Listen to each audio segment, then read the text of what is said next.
Rebecca's Reading Room. Today we will be reading Cinderella. Once upon a time, there was a kind, sweet girl called Cinderella. Her mother died when she was very young, and her father married again, but his new wife was mean and bossy. Her two sisters, Anastasia and Drusilla, were as mean and nasty as their mother. They treated Cinderella like a servant. One morning, Cinderella was busy polishing her stepsister's shoes when there was a knock at the door. "What are you waiting for?" snapped Drusilla. "Answer it!" Cinderella opened the door to find a smart footman. He handed her a gold envelope and made a graceful bow. "The palace is holding a ball for the prince's birthday tonight," he announced. "Every girl in the kingdom is invited." "It's not meant for you," cried Anastasia, snatching the invitation. "But the footman said that every girl is invited," protested Cinderella's father. "Of course she may go," said Cinderella's stepmother, slyly, "as long as she has finished her chores." Cinderella was thrilled. "I'll start my jobs right away." But no matter how hard Cinderella worked, her list of jobs just kept growing.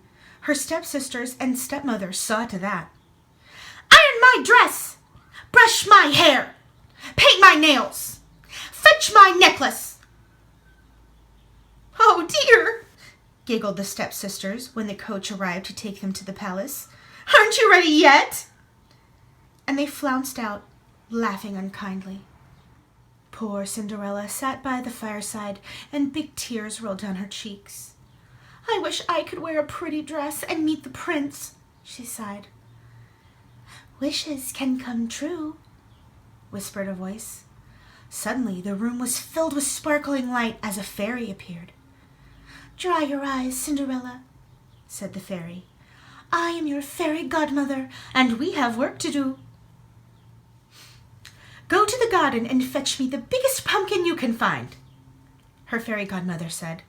Cinderella was puzzled, but she did as she was told. Swoosh! With a wave of her wand, Cinderella's fairy godmother transformed the pumpkin into a beautiful coach. Next, the fairy godmother searched around the courtyard and rounded up 4 white mice and a rat. Swoosh! 4 gleaming white horses and a smart coachman appeared. "That's that. Now for you," said the fairy godmother.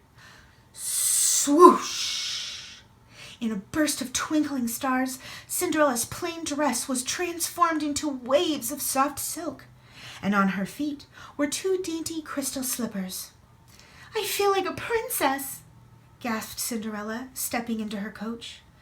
"You look like a princess," smiled her fairy godmother. "But remember, my magic won't last. On the final stroke of 12, everything you see before you will disappear."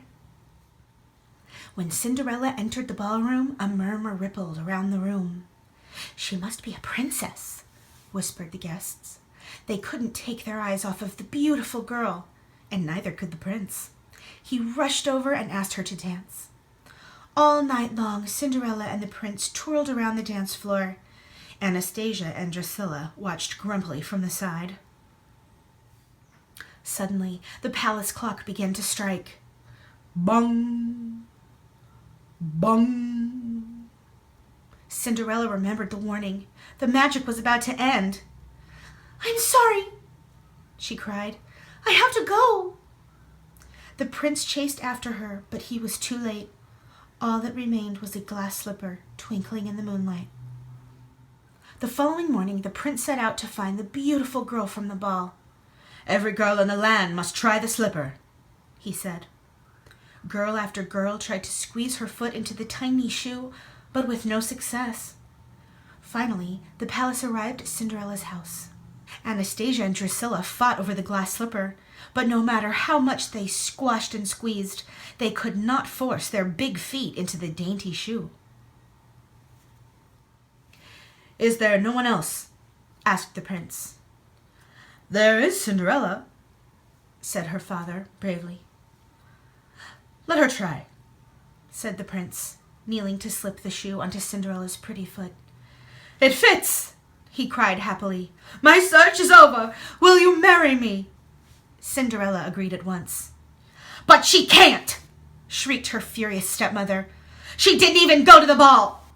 Suddenly the room was filled with light as the fairy godmother appeared. She transformed Cinderella's dress into the beautiful ball gown once again. There could be no mistake. Cinderella was the one. The wedding took place the very next day. "And this time you don't just look like a princess," whispered her fairy godmother.